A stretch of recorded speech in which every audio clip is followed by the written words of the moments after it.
Dolphin Sridhar, உங்ககிட்ட இருந்தே தொடங்குறேன்.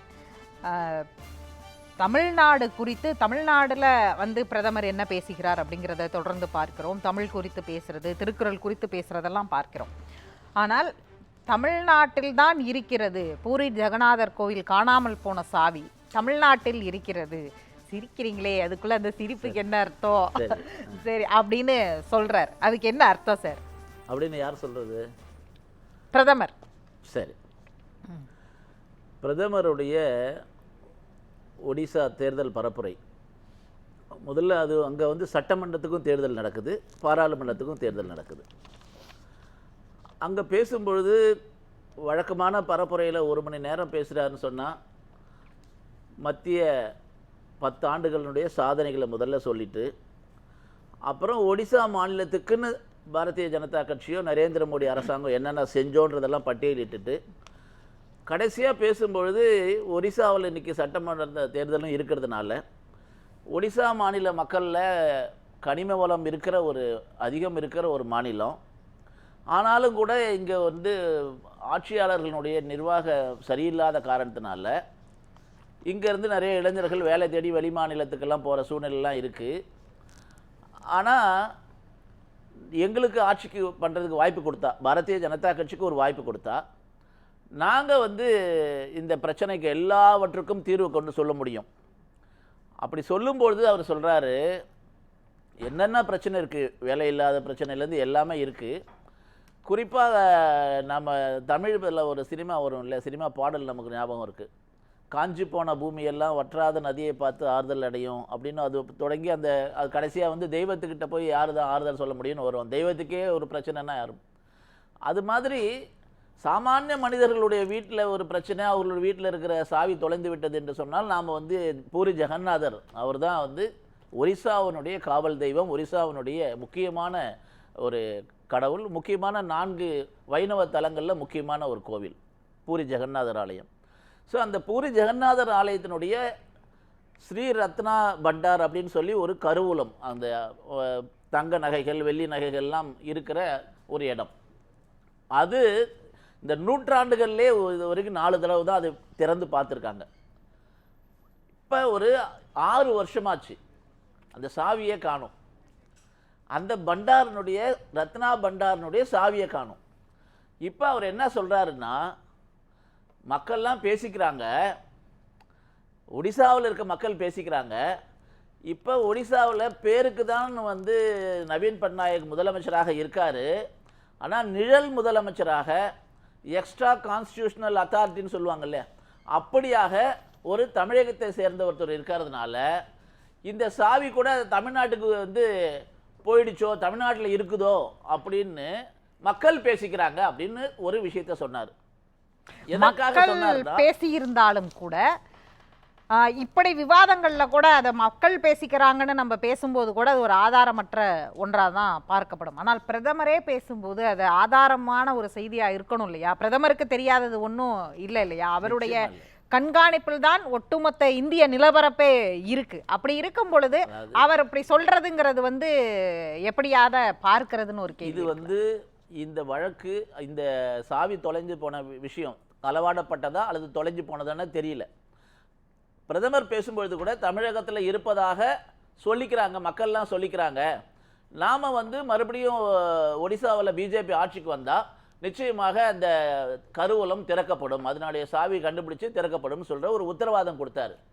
இதில் எங்கே தமிழ்நாட்டை பற்றி அவர் தப்பாக சொல்லிட்டாரு, இங்கே எங்கே தமிழகத்துல எல்லாம் திருடன்னு சொல்லிட்டாங்க அப்படின்னு சொல்லி முதலமைச்சர் ஒரு அறிக்கை உடனே அறக்க பறக்க அறிக்கை கொடுக்குறாருன்னு எனக்கு ஒன்றும் தெரியல. ஆமா, வாக்குக்காக தமிழர்களையும் தமிழ்நாட்டையும் அவதூறு செய்யறது அப்படிங்கிற வார்த்தையை பயன்படுத்துறாரு. அதுதான் இல்ல பிரதமர் முதலமைச்சர் பிரதமரை பயன்படுத்துறாருன்னு சொல்றாரு. அதுதான் சொல்றேன். இது மாண்புமிகு தமிழ்நாட்டினுடைய முதலமைச்சருடைய அறிக்கை நேற்றுக்கு வந்திருக்கு. உண்மையை சொல்ல போனா அண்ணன் ஸ்டாலின் அவர்களுக்கு தெரிஞ்சுதான் அந்த அறிக்கை வந்துதானே எனக்கு சந்தேகமா இருக்கு. ஏன்னா ஐயா கலைஞர் அவர்களை பொறுத்தவரையில் காலையில் 5 மணிக்கெல்லாம் அவர் எல்லா செய்தித்தாளையும் பார்த்துட்டு அதில் செய்தித்தாளில் இருக்கிற பிரச்சனையை குறித்து உடனடியாக அதுக்கான முயற்சி எடுப்பார்லாம் நாம் கேள்விப்பட்டிருக்கோம். அண்ணன் ஸ்டாலின் அவர்கள் அதெல்லாம் பார்க்குறாரா இல்லை அவர் முரசொலி மட்டும் படிக்கிறாரா எனக்கு ஒரு விஷயம் தெரியல. தமிழர்களை திருடர்கள் என்று சொல்லிவிட்டார் மோடி அப்படின்ற மாதிரி அவருடைய அறிக்கை இருக்குது. ட்விட்டர்லேயும் நான் பார்த்தேன். ஏதாவது ஒரு வார்த்தை ஹிந்தியில் சோர்னு சொன்னால் திருடர்கள்னு சொல்கிறாங்க. தமிழர்கள் குறித்து ஏதாவது ஒரு வார்த்தை அது மாதிரி சொல்லியிருக்காரா? இந்த சாவி தமிழகத்தில் இருப்பதாக மக்கள் பேசிக் திருடர்கள்னு நீங்க அந்த வார்த்தையை பயன்படுத்தல. காணாம போன சாவி தமிழ்நாட்டுல இருக்கலாம், மக்கள் பேசிக்கிறாங்கன்னு நீங்க சொல்ற வாதத்துக்கு எடுத்துட்டாலும் மக்கள் பேசுறத அப்படி ஆதாரமா பிரதமர் சொல்ல முடியாது சார். அவர் கட்டுப்பாட்டுல தான் இருக்கு. இல்லங்க, இது 6 வருஷமாக இருக்கிற பிரச்சனை. 6 வருஷமாக இதுக்காக ஓய்வு பெற்ற நீதியரசர் தலைமையில் ஒரு கமிஷன் அமைச்சாங்க.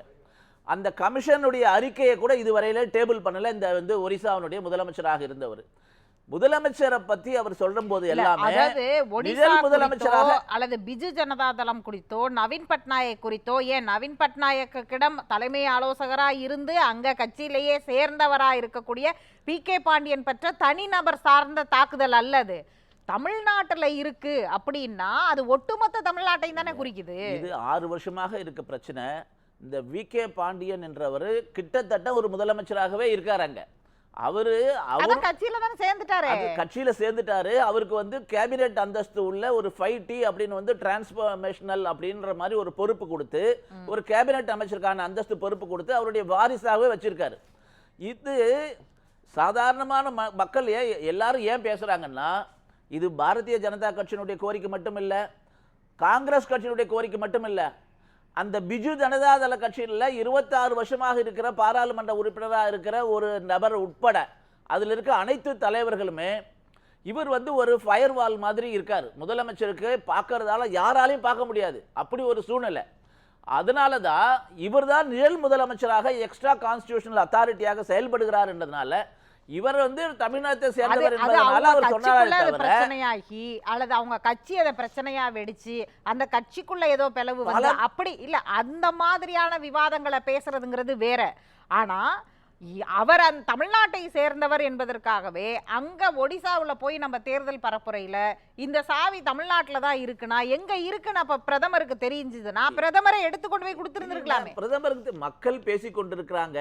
ஏன்னா இதே தமிழ்நாட்டை சேர்ந்தவர் ஒருத்தவர் ஒடிசாவுடைய ஒட்டுமொத்த அமைச்சரவையை கண்ட்ரோல்ல எடுத்திருக்காரு.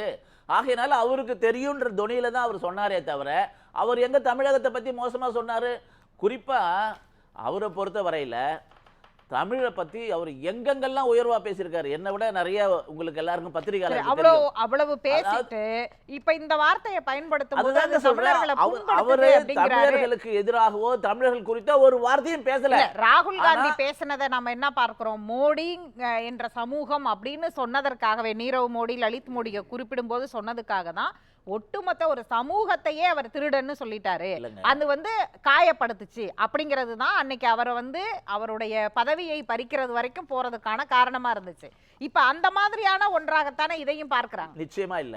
அவர் சொன்னது மோடி மோடி மோடின்னு முடியறவங்க எல்லாமே திருடரா இருக்காங்கன்னு சொன்னாரு. அதனால மோடிக்கு சம்பந்தப்பட்ட அந்த சமுதாயத்தை சேர்ந்தவங்க வழக்கு போட்டாங்க. அது கோர்ட்டினால தண்டிக்கப்பட்டார். அது வேற விஷயம்.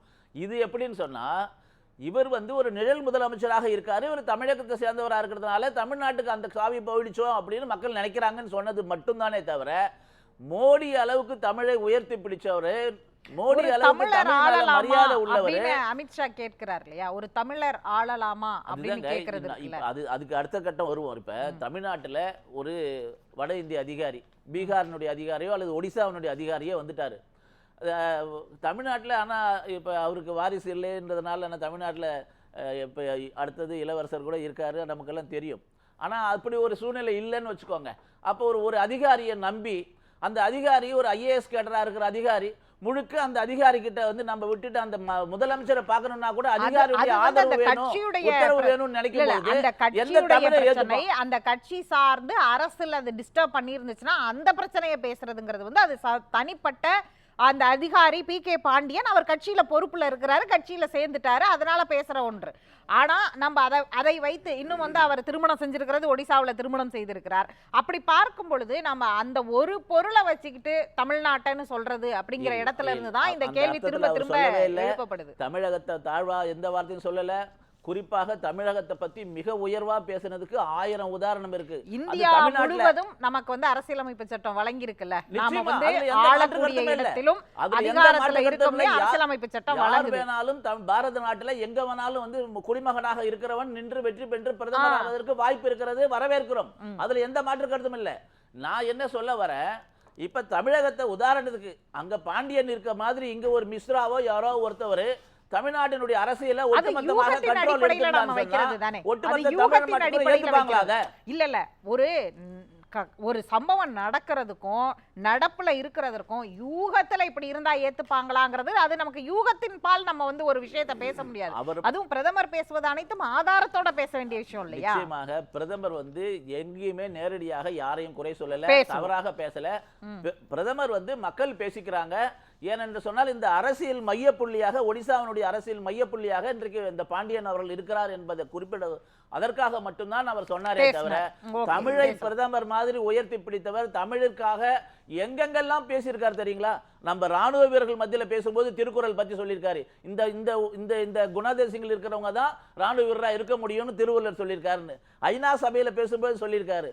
உலகத்தில் இருக்கிற ஜனநாயக நாடுகளுக்கு மத்தியில் இருக்கிற மாணவர்கள் மத்திய பேசும்போது கூட நான் வந்து உலகத்துக்கே தேர்தல் ஜனநாயகத்தை கற்றுக் கொடுத்த பாரதத்தை சேர்ந்த தமிழ்நாடு இருக்கிற உத்தரமேரூர் அந்த பகுதியில் இருக்கிற ஒரு நாட்டில இருந்து பேசுறேன்னு பேசியிருக்காரு. அதனால அவரை பொறுத்தவரை அவர் டிஎன்ஏவில் தமிழை பத்தி மிக உயர்வான மதிப்பு, தமிழர்கள் நான் தமிழாக பிறக்கணும்னு நினைக்கிறாரு, தமிழ் கத்துக்கணும்னு ஆசைப்படுறாரு.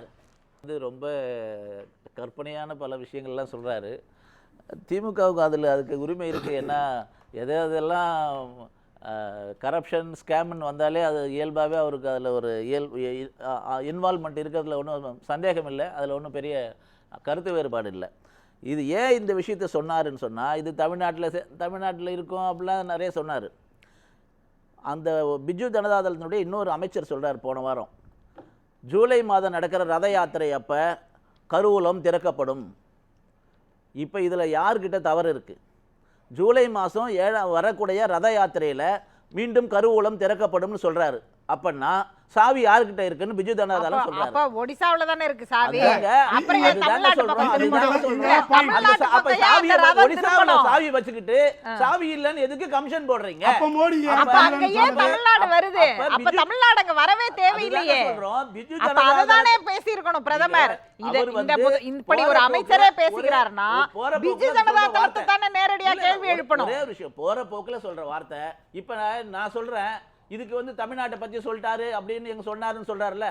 2019 பரப்புரையில் ராகுல் காந்தியை வச்சுக்கிட்டு, யாரு ராகுல் காந்தியா, இவர் தான் வந்து பிரதமர் வேட்பாளர்லாம் அறிவிச்சாருல்ல, அவரை வச்சுக்கிட்டு பிரதமர் வந்து களவாணின்னு சொல்றாரு.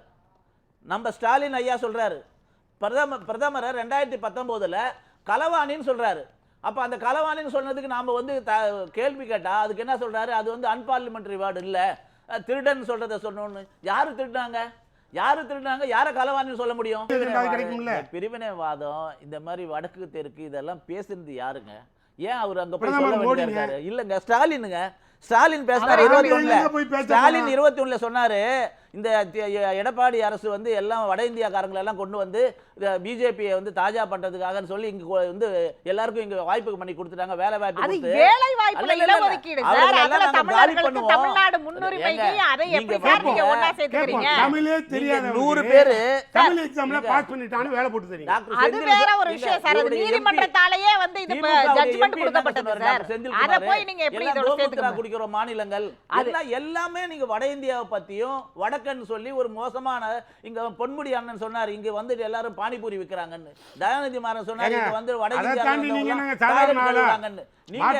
நீங்க இந்த பிரிவினையை உருவாக்கி குளிர்காயெல்லாம் நீங்க பாத்தீங்கன்னா நடக்கல. அதுதான் பிரதமர் அங்க சொல்றாரு. எங்க சொல்றாரு? அந்த மாநிலத்துல சொல்வதன் மூலமாக என்ன நடக்கும்? ஆமாங்க, இப்ப காங்கிரஸ் கட்சியினுடைய தலைவர் இருக்காருல்ல ரேவந்த் ரெட்டி, சனாதனத்தை பத்தி சொல்றாரு.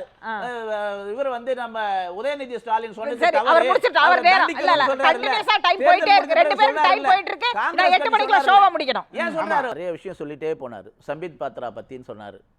சம்பித் பாத்ரா முந்தா நாள் காலையில இருந்து சாயந்தரம் வரைக்கும் 15 இன்டர்வியூ கொடுத்தாரு. அதுல ஒரே ஒரு இன்டர்வியூல ஒரு வார்த்தை ஸ்லிப் ஆஃப் த டங்குன்னு அவரே உடனே அதுக்கு உடனடியாக பகிரங்க மன்னிப்பு கேட்டுட்டு அதுக்கு பிறகு என்ன சொல்றாரு, நான் விரதம் இருக்க போறேன், என்னுடைய மன்னிப்பு வந்து முடிஞ்சு போன ஒரு விஷயத்த திரும்ப திரும்ப நீங்க வந்து என்ன முடிஞ்சு போன விஷயம் சார் சொல்றாரு. அவர் வந்து அத மாத்தி சொல்லல. நீங்க வந்து அவர் பொய் சொல்றாரு. வாட்ஸ்அப்ல வந்தத சொன்னீங்க. திமுக எம்பி வந்து பாராளுமன்ற பொய் சொல்லல. வாட்ஸ்அப்ல முடிஞ்சு போன விஷயம் நீங்க பேசுறீங்க. வெளிப்படையா இருக்கு. யூனிஃபார்ம் சிவில் கோட் தமிழகத்தில் அமல்படுத்தப்படும் சொன்னாரு. அப்புறம் இல்லங்க நாம நீங்க தப்பா படிக்கிறீங்கன்னு சொன்ன பிறகு அதை மாத்திட்டு ஆமாமா இல்ல அமல்படுத்தப்படாதுன்னு சொன்னார். இது மாதிரி அவர் சொன்ன ஸ்லிப் இல்ல, நீங்க எக்ஸாம்பிள் இவர் சொன்ன எக்ஸாம்பிளுக்கு அந்த எக்ஸாம்பிளுக்கு போறீங்க. அவர் வந்து சொன்னது பத்திரிக்கையில ரிப்போர்ட் பிரதமர் நினைக்கிறாரு இல்ல, அவர் சொன்னாரு. நீங்க வந்து அவர் பொய் சொல்றாருன்னு சொன்னீங்க. ஆனா அது பத்திரிக்கையில ரிப்போர்ட் ஆன அதே ஸ்டேட்மென்ட் தான் நீங்களும் சொல்றீங்க.